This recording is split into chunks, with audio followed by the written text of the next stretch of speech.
Now, integration by substitution is a formal method of reversing the chain rule, effectively. Okay, so it reverses the chain rule for us, and is quite a nice formulaic way of doing it.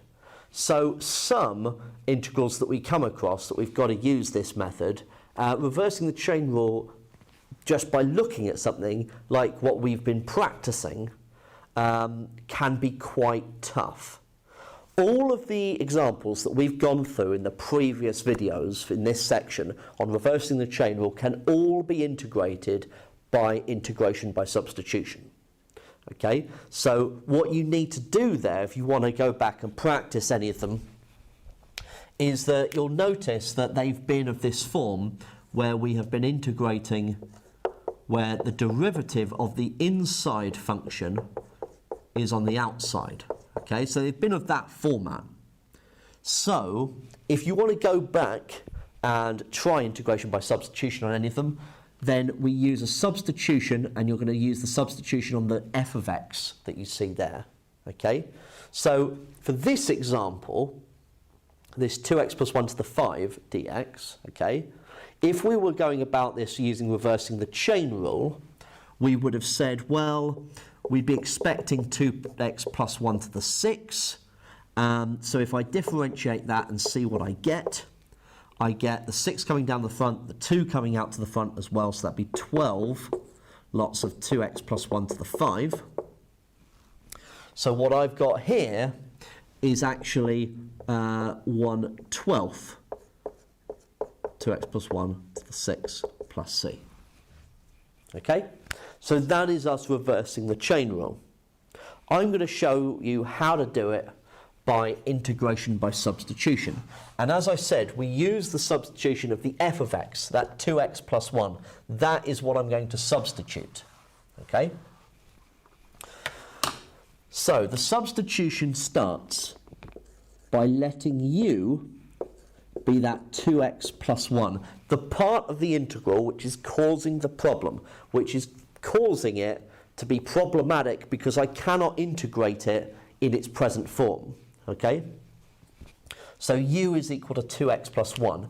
Now in some cases that will be given to you. You'll be told what the substitution is. Sometimes you may have to choose. Okay? So the more you practice this, the better. So at the moment what I have is a substitution for the 2x plus 1. So the picture currently looks like u to the power of 5. So 2x plus 1 to the 5, u to the power of 5. And I've got that dx, okay?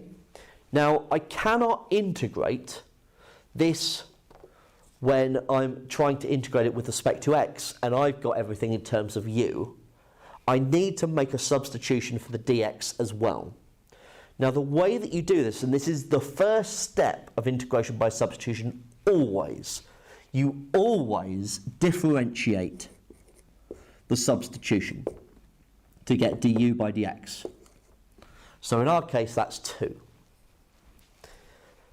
At this point, we're going to see a bit of where this du by dx, this derivative, gets used like a fraction.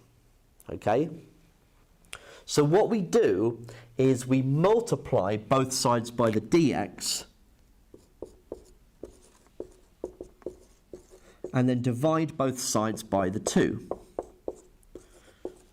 What we want is to get dx equals. We want to rearrange this to get dx equals, so I now have a substitution for the dx.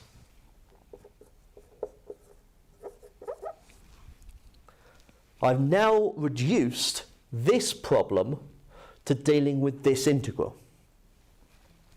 So let's tidy that. So that's the integral of 1/2 u to the 5 du. So I integrate that just as I would just a basic integral. Add 1 to the power, divide by the new power. So 1/12 u to the 6 plus constant c. Now I don't want to leave my answer like that because I know that u is equal to 2x plus 1. So that's 1/12 2x plus 1 to the power of 6 plus c. And that is the answer that I got previously by reversing the chain rule. Now you might be wondering as to, well, why should I go through all of these steps to integrate something when I can just reverse the chain rule? Firstly, the kind of teacher response to that would be, well, you could be asked to integrate by substitution explicitly in the exam, so you need to know the process. Secondly, reversing the chain rule doesn't always work. Well, it's not that it doesn't always work, it's that it's not very easy to spot in some cases for integration by substitution. So it is imperative that you have this fallback position that will allow you to deal with those integrals. Okay, so the more that we practice this, the better. It's great if you can spot an integral, but if you can't, you don't want to be sat there looking at a question, trying to spot the integral by reversing the chain rule and failing. Okay, it's best to have a way of cranking the handle so that you know that you've got the correct result.